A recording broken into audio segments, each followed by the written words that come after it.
Where am I?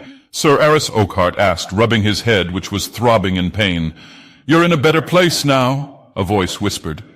Who are you? The room was dark, and Aris couldn't see the man at first. Then a bright light flashed on, blinding him. You're in a place where no one will ever hurt you, the voice said calmly. You're safe now.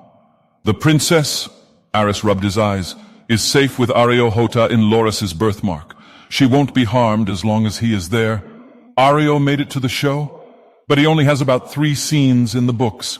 I need to speak to Dora now, Sir Aris demanded. His vision had returned to him, and he saw a figure with a red lacquer mask covering their face.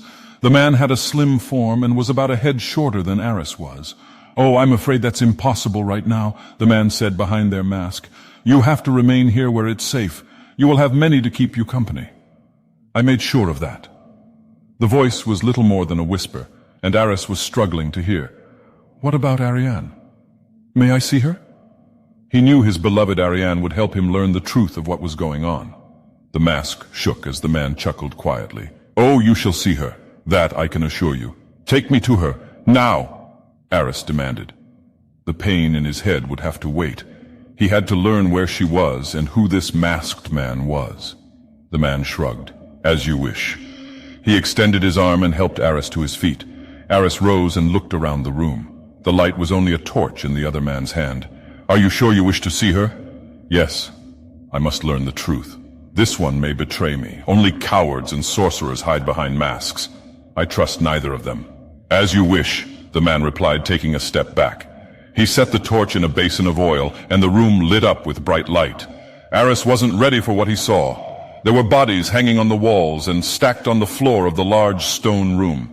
A young man and an older man, whose arm was afflicted by grayscale, were directly in front of him, along with a septa, another man, and a duck.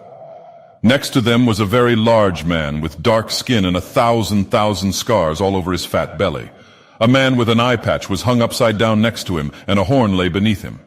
A large man who looked like the previous man, except he was taller and seemed slightly more badass. A red door was propped up against the wall as well.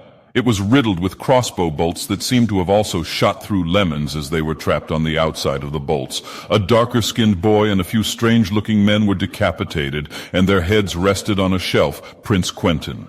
Along the rest of the wall, dozens upon dozens of bodies and heads adorned this sick trophy room. Aris stood in horror, but one body made him want to scream in terror and sadness. A thin, beautiful Dornish woman was hung up by ropes in a fashion that made her look like a puppet. Aris knew this woman. It was the love of his life. It was Princess Ariane Martell. No. Sir Aris felt a sudden sharp pain in his side. He cried out in pain, but only a grunt came out. The things I do for screen time. A voice whispered in his right ear as he fell to his knees. He turned with all the strength left in him and saw the man take the lacquer mask off with one hand while the other clenched a dagger. Sir Aris's vision was going black, but he could still see the face of the man who killed him. He had a small pointed goatee and gray, mischievous eyes. His smile was cool and calculating. Sir Aris knew the man from King's Landing, Littlefinger. Sir Aris collapsed and slowly died as the blood pooled around him.